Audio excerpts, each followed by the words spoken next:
Темата која што е актуелна овој период, договорот за добрососедство кој што треба да се потпише барем според најавите на 2 август со Бугарија, такви се најавите од премиерот Заев кој што побара и затворена седница на собранието на кое што ќе може да се презентира она што е договорено со официјална Софија.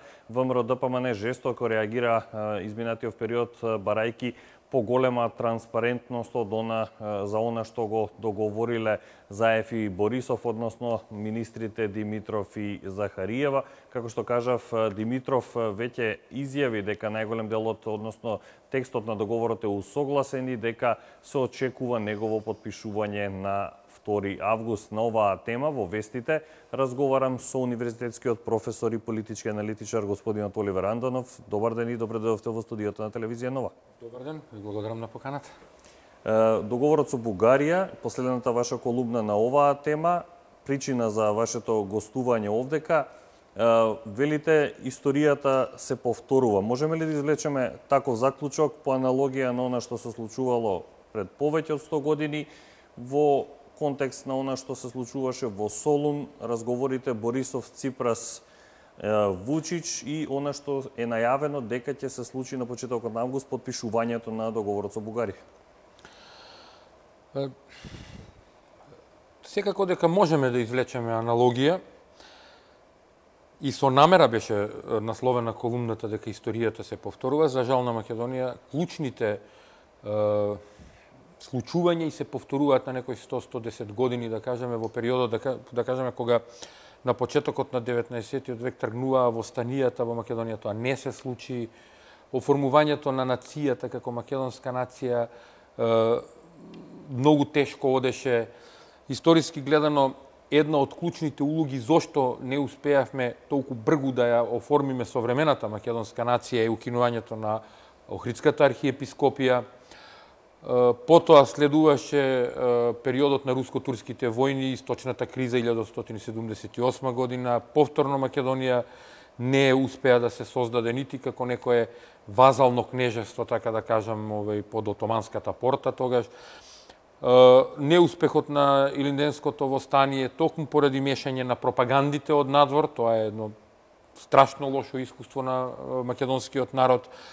Случувањата со мирцешките реформи кои никогаш не се спроведоа 1908 година и токму тие реформи беа причина за стварањето на Балканскиот сојуз и преговарањето помеѓу Бугарија, тогашна кралството Грција, кралството Србија, да ја распарчат Македонија, односно поддржано од тогашните европски сили, сојузниците балкански да водат војна против Турција, за да се истисне Турција од Балканот, а да не се дозволи реформи, односно да се распарчи македонското национално ткиво, бидејќи и во тој период по Илинденското востание ВМРО остана, тогашното ВМРО како Македонската револуционерна организација остана доволно силно и го држеше македонскиот народ на едно место, односно веќе ја осознаваше и создаваше современата македонска нација.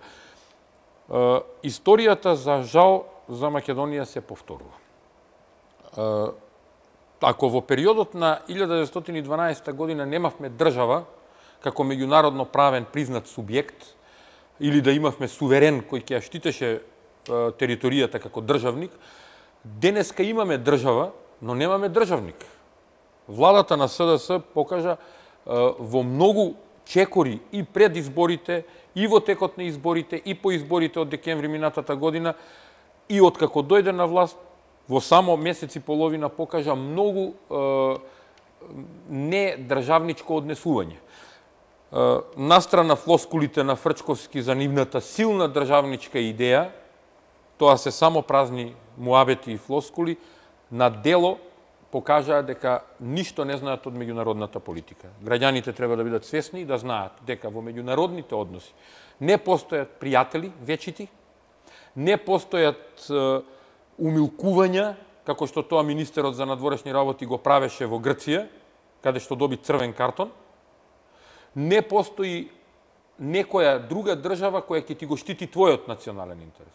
Граѓаните на Република Македонија мора да знаат дека националните и државни интереси на Република Македонија се опстанок на Република Македонија и македонската нација, вака како што ја имаме денеска, и нејзин развој во Република Македонија. Токму затоа, прашањето со договорот со Бугарија отвара многу дилеми. И ако Заев си стои на зборот, а не си стои, како што можеме да видиме, нели, зборуваше дека ќе отворил дебати за се. Еве, јас јавно го повикувам, нека отвори дебата, сака на политичка основа, сака на историска основа, сака на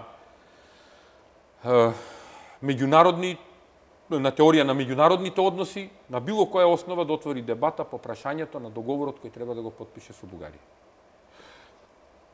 Од мое искуство и од моите сознанија, договорот стоеше замрзнат токму поради две точки. Се останато беше решено. Всушност, ние немаме некои спорни точки со Бугарија, немаме проблем со името, немаме проблем со територијата. Имаме со јазикот, имаме со проблем историјата. со јазикот и со нацијата.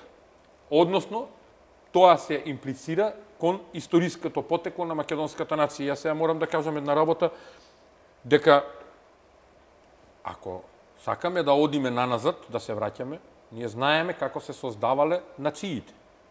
И тоа постои во теоријата, во политичката теорија и теоријата на создавањето на нациите и државите, тоа е многу јасна работа. Современите нации почнуваат од 18 век, од британската и француската нација, и потоа полека се развива дури и германската нација, како што денеска ја препознаваме, и италијанската се создадени во 19 век.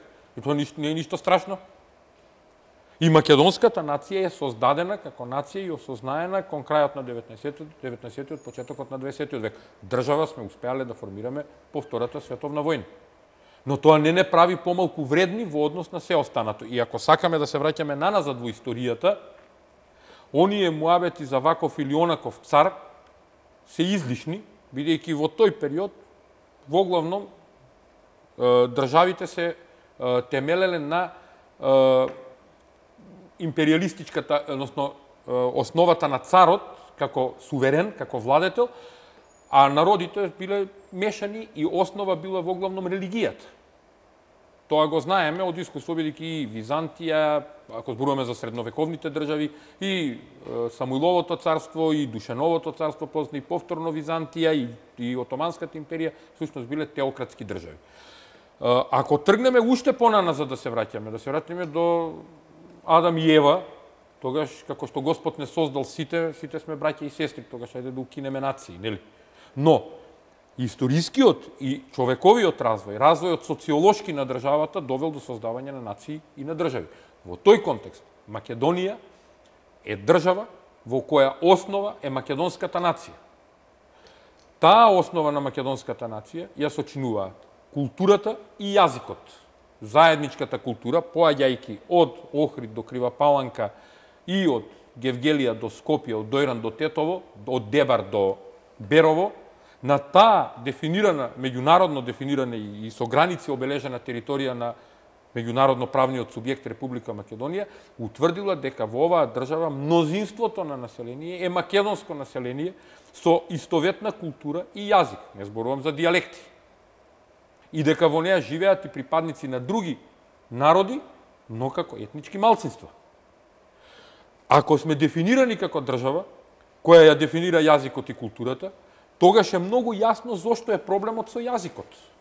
Бидејќи еден од столбовите, ако тргнеме настрана, го тргнеме и прашањето за историјата, тогаш немаме потполна дефиниција на нацијата. Токму недооформеноста на македонската нација, несвесноста на пошироките можеби народни маси во периодот пред Балканските војни, довело до тоа да, секако со помош на странските пропаганди на соседите, да во перцепцијата можеби на тогашната Европа ние изгледаме како недефинирана територија. Но денеска, кога имаме собствена држава и каква таква влада, да се доведеме во состојба да истата таа влада, наместо да ги штити националните интереси, ја доведе Македонија во состојба да биде недефинирана територија со недефиниран народ, представува голема опасност. Зошто го зборувам ова сега? Затоа што покрај овие три соседи кои повторно ни направија состанок за Македонија без да биде присутна Македонија. Токму правите и таква компарација, велите во време на претходниот премиер не можеше да има случај така, ќе го образложам Србија, тоа Грција и Бугарија да прават состанок за Македонија без македонски член, представник. а тоа е Албанија, па и петиот Косово, со иста платформа која веќе ни ја испорача, ќе се вклучат. Во критичниот момент ќе се вклучат и ќе бидат на масата. Каде сме ние во приказката? И ете го сега оној дел што вие го зборувате, зошто порано не се случуваше. Знаете зошто не се случуваше? Затоа што Груевски имаше став. Дека кога ќе оди во посета, тој ја представува Република Македонија. Нема потреба од лигавење, се извинувам на вулгарниот израз, кон представниците од друга држава или од меѓународната заедница, односно од сојузи и така натаму, кои се представници во меѓународните односи. Туку представуваш суверена држава. Никогаш на Поповски не му се случи тоа што му се случи на Димитров. Значи, немаше потреба да се оди и со грците на таков начин да се разговара, да ги шармираме. Не, туку се оди со цврст став. Ние го решаваме проблемот или не го решаваме. И сега повторно имаме обратна слика. Сите стравови кои ги акумулиравме како нација во изминативе 100 и нешто години, под Отоманската империја, Балканските војни, разделбата на Македонија, денационализацијата и асимилацијата кои се видливи во егејскиот дел од Македонија, особено во егејскиот дел се видливи драстично, кои се видливи и во Македонија во некои аспекти како е правена денационализација и асимилација на населението, ние денеска треба да ги поминеме така едноставно и да кажеме ништо не ни значи на состанокот таму во Солун. Тој состанок многу значи. И јас сум убеден дека и Ципрас и Вучич многу подобро знаат што содржи и кои скриени моменти и последици ги содржи договорот со Бугарија, отколку што тоа го знае македонската јавност. Тоа не значи дека ние не треба да имаме договор со Бугарија. Значи, да не бидам погресно разбран. И знам дека и владата на ВМРО ДПМН имаше заеднички седници, комисијата работеше и се течеше како што треба. Се до моментот дека не се појави некој си човек кој денеска се нарекува премиер на Македонија и веројатно во разговорите со Борисов понуди нешто друго. Само за да добие подршка. Сега ни е јасно зашто Борисов излегуваше пред година и пол, две на телевизија, го гушкаше Заев и велеше мојот пријател Заев. Споменавте и Ципрас и Вучич, можеби повеќе знаат за договорот отколку Македонија, македонскиот народ. Од тој аспект, треба ли да се расправа на затворена седница во собранието за ваков договор или претходно и пред да биде подпишан треба да биде ставен на увид на јавноста договорот со Бугарија? На крајот на криштата, потребно ли е и граѓанско изјаснување за ваков тип на меѓудржавен договор? Значи, на прво место, Заев вети дебати. Штом вети, повторно напоменувам, јавно го повикувам, повели, ќе дебатираме. Ама да го имаме договорот, а не да дебатираме без чисто пред договорот да го видиме пред нас, член по член, што содржи, какви последици ќе има врз Македонија, што во иднина можеме да очекуваме од тој договор, бидејќи меѓудржавните договори не може да се поништуваат како што се сака. Второ прашање е, зошто Заев сака да биде тоа на затворена седница? Дали договорот содржи тајни клаузули? Значи, ако содржи тајни клаузули, зошто во договор за добрососедски односи помеѓу две држави треба да има тајни клаузули? Дали ние имаме некој воен пакт во иднина со Бугарија, се спреме за војна против трета земја или ќе правиме нешто друго? Или можеби ќе се подготвува во тој договор во иднина да бидеме конфедерација или федерација со Бугарија или не знам што сега вака зборувам напамет како примери ги ставам тие работи. Значи, нема никаква потреба од еден меѓудржавен договор за добрососедски односи да се прави тајна и да се расправа на затворена седница. Тука има други скриени моменти, очигледно.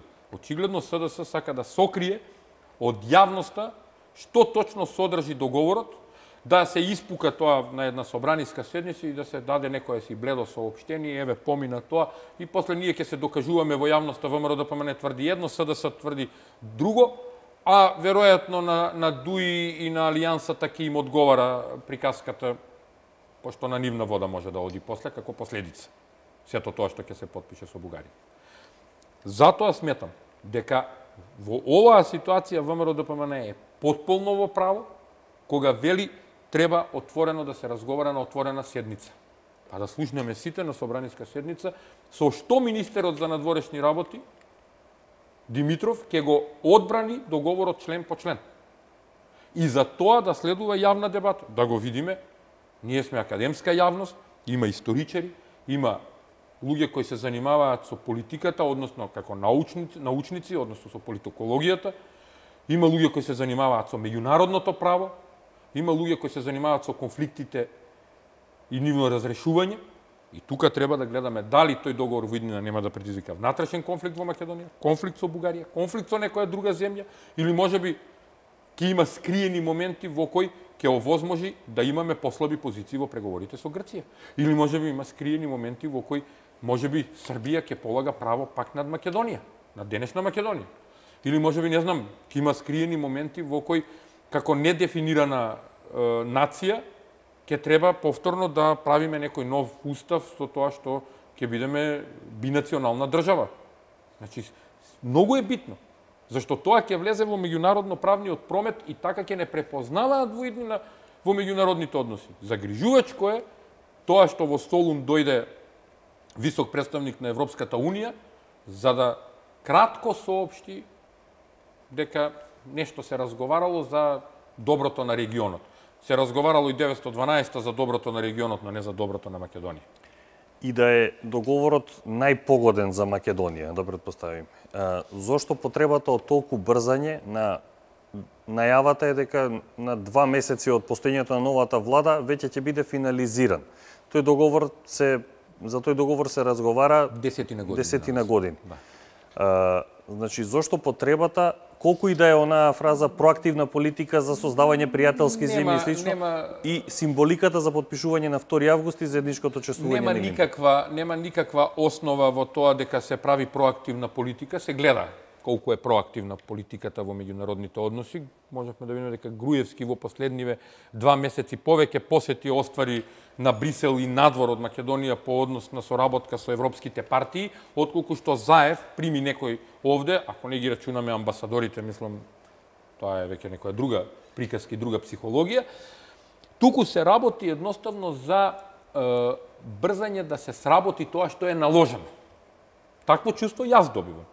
Од една страна ќе се прави популизам меѓу македонските граѓани дека нешто проактивно се работи, ние ги решаваме проблем по проблем. Претходни посетата во Грција, нели беше? Така, а сега треба, а во основа лежи тоа дека треба да се сработи тоа што е наложено, бидејќи убеден сум во пакетот задачи кои ги има добиено Заев, каде што на врвот од листата е решавање на спорот со името, со Грција, на наша штета, дека е дел и оваа со Бугарија. И сега треба да се почне полека.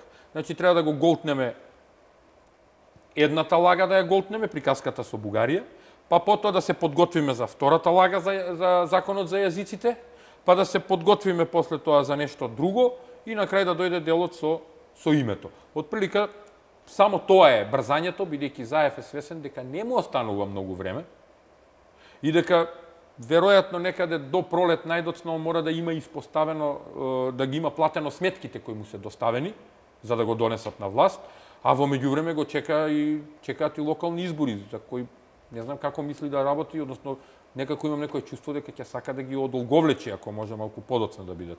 Но, во секој случај, и да е најдобар договорот за Македонија, како што рековте, не само што може би не треба толку да се брза, туку треба да има јавна дебата за него. Со таа јавна дебата, со чисто да видиме што се потпишува, бидејќи тој договор утре може да влезе и во музеот на Македонската револуционерна борба или во музеот на Македонија, каде што ќе стои како документ во архивот на Македонија, оригинален документ во воспоставување релации помеѓу Македонија и Бугарија. И во најдобар случај Бугарија да признае посебност на македонската нација, посебност на македонскиот јазик, буквално со тие зборови, дури да се согласи дека Илинденско-Преображенското востание е исклучително македонско внатрешно востание, сепак треба символиката и на прославување заедно и на прифаќање на граѓаните на еден таков договор да биде умерена, односно да знаеме за што се работи. Бидејќи, кажав и на почетокот, многу сме изгорени како нација. Како народ, постојано сме биле под удар да не асимилираат, да не денационализираат. И тоа влијае на колективната меморија на македонскиот народ. Едноставно, замислете да се живи нашите предци од Илинденското востание, која доживеале 1912 година, во која се вклучиле со ентузијазам, не знаејќи за тајниот договор помеѓу Србија, Бугарија и Грција, и се вклучиле со четите активно од Македонската револуционерна организација и ВМРО да действуваат за ослободување на Македонија, со надеж ќе се ослободи Македонија, сега да се живи, што би ни рекле? Би ни рекле, отворете 4 очи, не 4, 16 и на тилот очи да имате, бидејќи еднаш не прелажаа. Сега по втор пат пак треба да не прелажа. Господин Андонов, ви благодарам за гостувањето во вестите на телевизија Нова и за сите ставови околу најавеното подпишување на договорот за добрососедство со Бугарија. Ви благодарам на поканата.